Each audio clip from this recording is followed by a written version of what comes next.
तो दोस्तों आपका फिर से स्वागत है हॉररलैंड में। और आज मैं जिस मूवी को एक्सप्लेन करने वाला हूँ उस मूवी का नाम है एलिजाबेथ हार्वेस्ट। मूवी की शुरुआत में पहाड़ों के रास्ते एक कार में एक लड़की और एक आदमी अपने घर की तरफ जा रहे थे। कार में उस लड़की की आंखें खुलती है और लड़की का नाम एलिजाबेथ था। उसके साथी में बैठे डॉक्टर का नाम था हेनरी। वे दोनों अपने घर जा पहुंचते हैं। हेनरी एलिजाबेथ को घर की मेड क्लेयर और उसके बेटे ओलिवर से इंट्रोड्यूस करवाता है। ओलिवर अंधा था और दोनों डिनर करके अपने रूम में जाते हैं और अपनी शादी की फर्स्ट नाइट को एंजॉय करते हैं। अगली सुबह हेनरी एलिजाबेथ को पूरा घर दिखाता है और सभी रूम में लॉक लगा था जो कि सिर्फ फिंगरप्रिंट से ही खुलता था।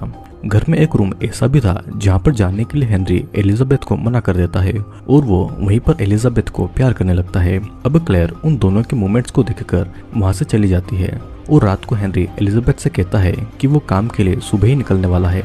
अगली दोपहर को क्लेयर एलिजाबेथ को लंच के बारे में पूछती है और मौका देखकर एलिजाबेथ क्लेयर से पूछती है कि हेनरी को इतने सारे नोबेल प्राइज मिले हैं और वो इतना बड़ा आदमी है और फिर उसके जैसी सिंपल लड़की से उसने शादी क्यों की है, जिस पर क्लेयर कहती है कि उसे इस बारे में कुछ नहीं पता है। रात के समय एलिजाबेथ देखती है कि ओलिवर और क्लेयर अकेले रात को कहीं पर निकल गए हैं और ये देखने के बाद में एलिजाबेथ सोने का बहुत ट्राई करती है लेकिन वो सो नहीं पाती है।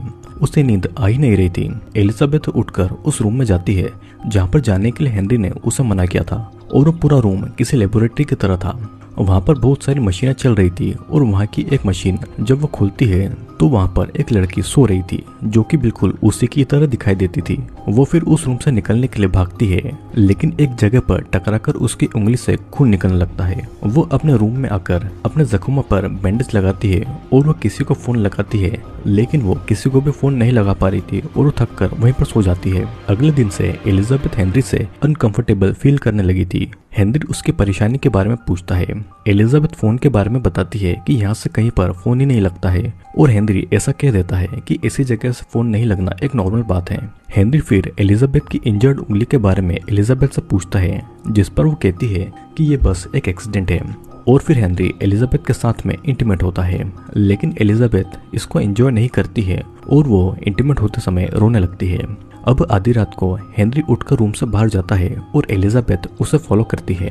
हेनरी को पता लग जाता है कि एलिजाबेथ उसका पीछा कर रही है और हेनरी एलिजाबेथ को जब सजा देने वाला था तो वो एक हथियार देकर एलिजाबेथ को मारने के लिए उसके पीछे पीछे जाता है।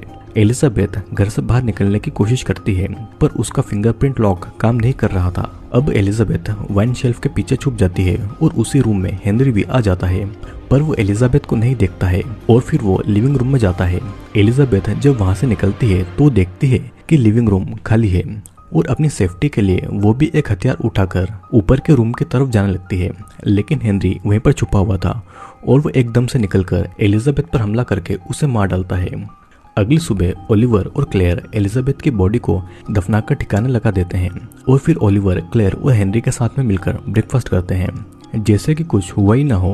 वे सभी नॉर्मल बिहेव कर रहे थे और क्लेयर हेनरी को ये सभी काम छोड़ने को कह देती है क्योंकि उसे ऐसा लगता था कि वो कभी भी पकड़ा जा सकता है। अब शाम के समय हेनरी के घर पर उसका एक फ्रेंड फ्रैंक आता है जो कि एक डिटेक्टिव था। हेनरी फ्रैंक से कहता है कि एलिजाबेथ सो रही है और हेनरी फ्रैंक से उसकी परेशानी का कारण पूछता है। फ्रैंक का डिपार्टमेंट कुछ चीजों पर इन्वेस्टिगेशन कर रहा था और शायद से ये चीजें हेनरी के लिए हो सकती है पर हेनरी को इन बातों से ज्यादा फर्क नहीं पड़ रहा था। अब दूसरी तरफ क्लेयर जब अपनी डायरी लिख रही थी तो ओलिवर वहां पर आकर उसके लिए फूल लाता है। क्लेयर ओलिवर से उसे इस तरह गिफ्ट लाने के लिए मना करती है और ओलिवर कहता है कि अगर वो यहाँ पर खुश नहीं है तो यहाँ पर क्यों रह रही है, जिस पर क्लेयर कहती है कि वो चीज़ों को समझती है और इसीलिए वो यहाँ रह रही है। ओलिवर कहता है कि वो यहाँ इसलिए रह रही है क्योंकि वो हेनरी से प्यार करती है और ओलिवर को वहाँ से भेजकर क्लेयर अपनी पिल्स ले लेती है। धीरे धीरे समय निकलता है और 6 हफ्तों के बाद भी उसी पहाड़ के रास्ते एलिजाबेथ और हेनरी घर की तरफ जा रहे थे और इस बार एलिजाबेथ की वेडिंग ड्रेस अलग थी पर बाकी सभी पहले की ही तरह सेम था।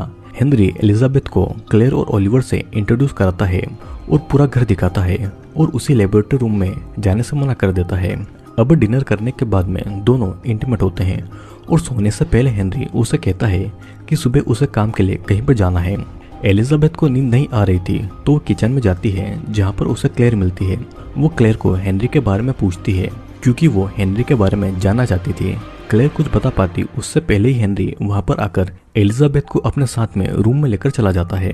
अगले दिन एलिजाबेथ घर पर अकेली थी। वो फिर उसी रूम के अंदर चली जाती है जहाँ पर हेनरी ने उसे जाने के लिए मना किया था, और वहाँ पर एलिजाबेथ को उसी की ही तरह हम शक्ल लड़की दिखाई देती है जो कि मशीन के अंदर थी। उसे देखकर वो वहाँ से भागती है और वही हम शक्ल एलिजाबेथ मशीन से निकलकर एलिजाबेथ के पीछे जाती है। एलिजाबेथ ये देखती है कि क्लेयर और ओलिवर कहीं बाहर गए हैं और वो अपने रूम में जाकर सो जाती है। फिर वहाँ पर हम शक्ल एलिजाबेथ आकर असली एलिजाबेथ का फेस टच करती है और उसका पजामा निकालती है। एलिजाबेथ नींद में थी तो उसे कुछ भी पता नहीं चल रहा था। फिर अगली सुबह एलिजाबेथ नींद से उठकर देखती है तो पाती है कि वो आधी नेकेड है। हेनरी उसे देखकर पूछता है कि क्या वो ठीक है, और एलिजाबेथ फिर बाथरूम में जाती है फ्रेश होने के लिए। हेनरी बाथरूम के अंदर जाना चाहता था पर एलिजाबेथ उसे रोकती है और फिर भी हेनरी अंदर आ ही जाता है। हेनरी टॉवल हाथ में लेता है और उसकी बात न मानने की वजह से वो एलिजाबेथ को मारने ही वाला था। एलिजाबेथ बाथरूम से भागती है पर हेनरी उसे पकड़कर टॉवल से उसका गला दबाकर उसे मारने लगता है और किसी तरह से एलिजाबेथ उसे किक करके वहां से भाग जाती है। वो दरवाजे की तरफ आती है पर उसका फिंगरप्रिंट काम नहीं करता है और वहां के ग्लास को तोड़ने की वो कोशिश करती है पर वो नहीं टूटता है। एलिजाबेथ किचन में जाकर एक चाकू उठा लेती है अपनी सेफ्टी के लिए।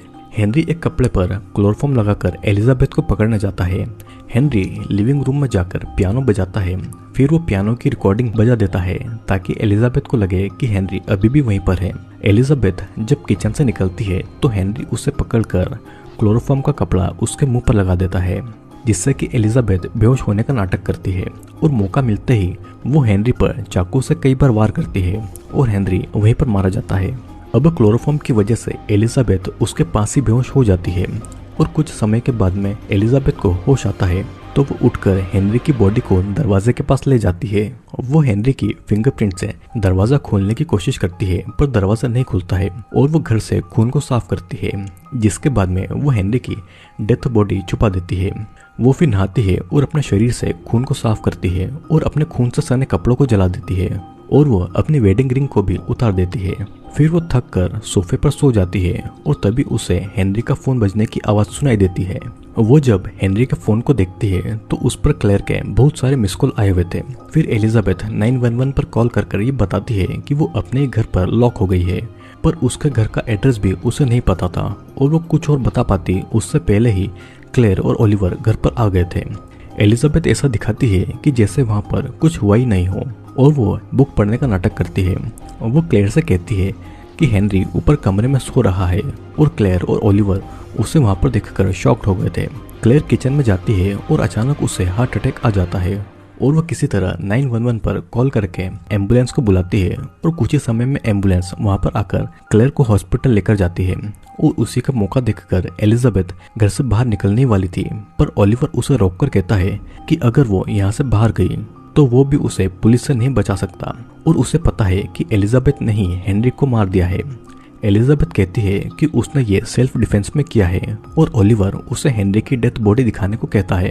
एलिजाबेथ और ओलिवर हेनरी की बॉडी को बर्नर में डाल देते हैं। ओलिवर फिर एलिजाबेथ से उसके पास्ट के बारे में पूछता है और वो कहती है कि उसके पेरेंट्स कार एक्सीडेंट में मारे गए थे तो वो ऑर्फनेज में बड़ी हुई थी और असल में वो एक अनाथ है। ओलिवर को ये पता था कि एक्सपेरिमेंट के चलते ये सब एलिजाबेथ के दिमाग में डाला गया है और ओलिवर बताता है कि हेनरी ने 6 बार एलिजाबेथ के क्लोन बनाए थे, जिनमें से 4 को उसने पहले ही मार दिया है और वो 5वें नंबर की एलिजाबेथ है। सारी के सारी एलिजाबेथ हर तरफ से एक जैसी दिखाई देती है और दोनों को दिखता है कि फ्रैंक उनके घर पर आया है। ओलिवर एलिजाबेथ को कुछ बातें समझाकर फ्रैंक के पास भेज देता है। एलिजाबेथ फिर जाकर फ्रैंक से मिलती है और वो कहती है कि हेनरी की तबीयत ठीक नहीं है तो वो अभी भी सो रहा है। और ओलिवर जब पानी लेने जाता है तो फ्रैंक एलिजाबेथ से पूछता है कि क्या वो ठीक है और उसे पता चला था कि उसने 911 पर कॉल किया है। ओलिवर फिर वहां पर आकर कहता है कि 911 पर कॉल क्लेयर के लिए किया गया था क्योंकि उसे हार्ट अटैक आया था। ओलिवर फिर से रूम में चला जाता है और फ्रैंक कहता है कि इस घर में कुछ न कुछ अजीब जरूर है क्योंकि एलिजाबेथ को स्लीप डिसऑर्डर है, ओलिवर अंधा है और क्लेयर का हार्ट कमजोर है और आज हेनरी भी बीमार है, मतलब कि कुछ न कुछ गड़बड़ जरूर है। फिर अचानक ओलिवर वहां पर आकर हेनरी को गोली मार देता है जिससे कि वो वहीं पर मारा गया था। ओलिवर फिर एलिजाबेथ को समझाता है कि फ्रैंक ने पहले की ही एक एलिजाबेथ को देखा था तो उसे उन पर पहले से ही शक हो गया था और इसीलिए उसे मारना जरूरी था। तीसरे नंबर की एलिजाबेथ जब घर से भाग गई थी तो फ्रैंक उसे रास्ते में मिला था और वो उसे वापस हेनरी के पास लेकर आया था। उसके बाद में हेनरी ने तीसरी एलिजाबेथ को मार दिया था और उसके बाद में चौथे नंबर की एलिजाबेथ को बनाकर उसमें पुरानी मेमोरीज डालकर उसे हेनरी की वाइफ बनाकर रखा गया था। एलिजाबेथ इन सारे एक्सपेरिमेंट के बारे में सुनकर बहुत ज़्यादा दुखी होती है और वो ये सब नहीं सुनना चाहती थी। वो दोनों फ्रैंक की डेड बॉडी को ले जाकर बर्नर में डालकर उसे जला देते हैं। ओलिवर एलिजाबेथ को क्लेयर की डायरी पढ़ने को कह देता है और एलिजाबेथ को उसी रूम में लॉक करके वहां से वो चला जाता है। एलिजाबेथ वहां से निकल नहीं पाती है तो वो उस डायरी को पढ़ने लगती है, क्योंकि क्या पता कि उसे वहां से कुछ पता लग जाए। क्लेयर की डायरी में लिखा हुआ था कि 5 साल पहले हेनरी ने क्लेयर को अपने घर पर बुलाया था और क्लेयर एक न्यूरोलॉजिस्ट थी। हेनरी भी एक साइंटिस्ट था, तो वो क्लेयर को अपने साथ काम करने के लिए मना लेता है। हेनरी उसे लेबोरेटरी में ले जाता था और वहाँ के स्लीपिंग कैप्सूल में उसकी वाइफ एलिजाबेथ के क्लोन को दिखाता था। हेनरी की वाइफ अपने पहले बच्चे को पैदा करते समय ही मर गई थी। एलिजाबेथ को एक बीमारी थी और तब हेनरी ने अपनी वाइफ का डीएनए लेकर उसके 6 क्लोन मतलब कि एलिजाबेथ की 6 कॉपी बनाई, लेकिन सिर्फ उनमें से 2 क्लोन में ही बीमारी थी तो वो भी मर जाती और तब उसने बाकी की 4 एलिजाबेथ को स्लीपिंग कैप्सूल में डाल दिया, तब तक जब तक कि बीमारी का इलाज नहीं मिल जाता। क्लेयर ने पहले तो इस काम के लिए मना किया था, पर हेनरी उसे समझाता है कि ये एक्सपेरिमेंट उसके करियर में बहुत अच्छा होगा और तब क्लेयर भी मान गई थी। फिर 2 साल के अंदर अंदर ही क्लेयर का एक्सपेरिमेंट भी सही होता है और हेनरी और क्लेयर क्लोन में मेमोरी डालने लगते हैं। तीसरे नंबर की एलिजाबेथ फिजिकली हेल्थी थी, पर उसे उसकी बातें याद नहीं रहती थी। एलिजाबेथ को एक दिन लेबोरेटरी में अपने जैसे क्लोन दिखाई देती है और वो वहाँ से भाग जाती है और ऐसे ही फ्रैंक को एलिजाबेथ मिल गई थी और वो फ्रैंक को कुछ भी नहीं बता पाती क्योंकि उसे कुछ याद ही नहीं था। हेनरी ने फ्रैंक को पैसे दिए थे ताकि वो एलिजाबेथ के बारे में किसी को भी नहीं बताए। अब फिर प्रेजेंट टाइम में ओलिवर एलिजाबेथ के लिए खाना लेकर आता है और एलिजाबेथ उस पर हमला करके डोर का कोड पूछती है।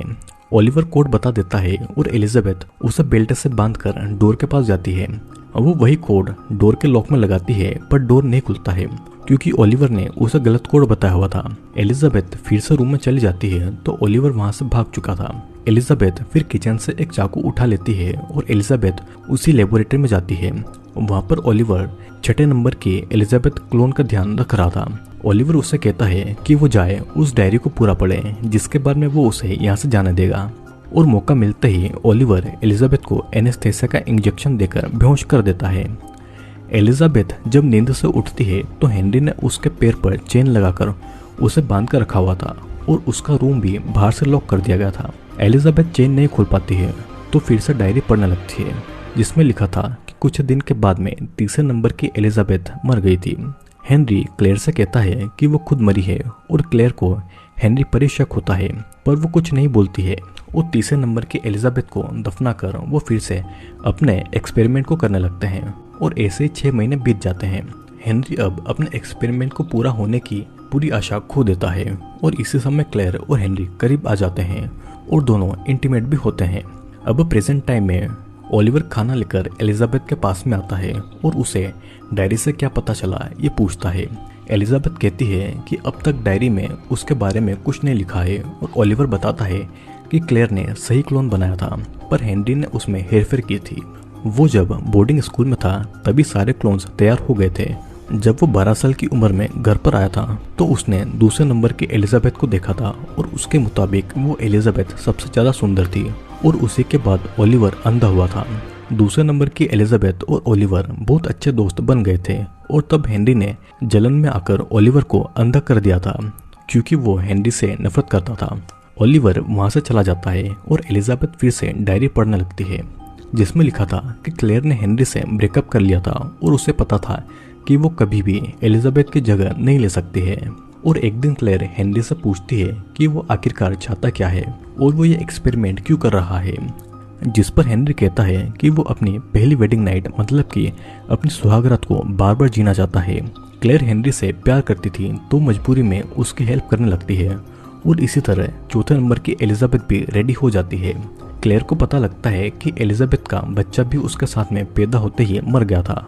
दरअसल ओलिवर हेनरी का बेटा नहीं बल्कि वो खुद हेनरी का ही क्लोन है, मतलब कि ओलिवर हेनरी की ही कॉपी है। हेनरी चाहता था कि उसके मरने के बाद भी यंग ओलिवर और यंग एलिजाबेथ साथ में रहे, और ये सब जानकर 5वें नंबर की एलिजाबेथ को शौक लगता है कि ओलिवर हेनरी का ही क्लोन यानी कि उसी की कॉपी है।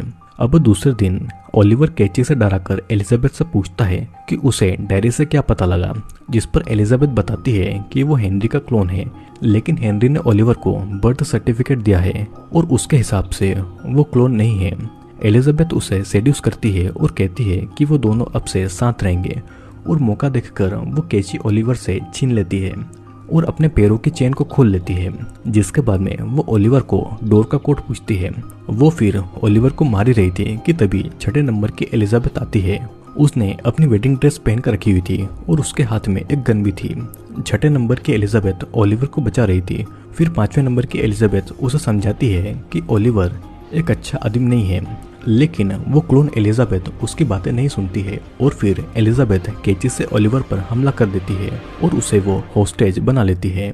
लेकिन क्लोन एलिजाबेथ गोली चला देती है और गोली ओलिवर को जा लगती है और वो वहीं पर मारा जाता है। अब हम देखते हैं कि एलिजाबेथ घर से बाहर जाती है, पर क्लोन एलिजाबेथ उस पर गोली चला देती है और मरने से पहले एलिजाबेथ उसे क्लेयर की डायरी पढ़ने के लिए कह देती है। फिर हम देखते हैं कि अपने कपड़े बदलकर क्लोन एलिजाबेथ क्लेयर की डायरी पढ़ती है और उसे सब कुछ पता चल जाता है कि 4थे नंबर की एलिजाबेथ को मारते समय क्लेयर ने सब कुछ देख लिया था और तब हेनरी ने अपनी सारी संपत्ति क्लेयर के नाम पर कर दी थी ताकि वो किसी को भी कुछ नहीं बताए।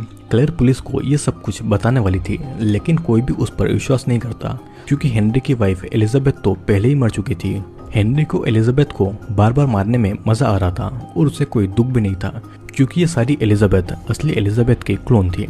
अब प्रेजेंट टाइम में क्लेयर घर पर आ जाती है और एलिजाबेथ उसे उसकी डायरी दे देती है और कहती है कि उसे कुछ अच्छा करना चाहिए और ये कहकर वो बाहर की दुनिया की तरफ निकल जाती है और वो उसे ये कहती है कि अब वो बिल्कुल फ्री है। दोस्तों, इस मूवी में ये बताया गया है कि हेनरी नाम का एक साइंटिस्ट था जो कि न्यूरोलॉजिस्ट क्लेयर की मदद से अपनी मरी हुई पत्नी एलिजाबेथ के डीएनए से उसका क्लोन बनाने की कोशिश करता है। वो एलिजाबेथ की 6 कॉपी बनाता है क्योंकि कोई भी एलिजाबेथ ठीक तरीके से नहीं बनी थी और कुछ में तो बीमारी लग गई थी। वो अपना भी क्लोन बनाकर रखता है ताकि अगर जब हेनरी मर जाए तो वो एलिजाबेथ के साथ में हमेशा के लिए रहे। लेकिन मूवी के अंत में एक क्लोन एलिजाबेथ को ये बातें पता चल जाती है और एंड में वो अपनी एक आज़ाद जिंदगी जीने लगती है और इसी के साथ में ये मूवी यहीं पर खत्म होती है। दोस्तों, अगर आपको इस मूवी को देखना है तो मैं नीचे वीडियो का लिंक दे दूंगा और आप मेरे टेलीग्राम चैनल को भी ज्वाइन कर सकते हैं जहां से आपको बहुत सारे वीडियोस मिल जाएंगे। तो चलिए अब हम मिलेंगे अगले वीडियो में।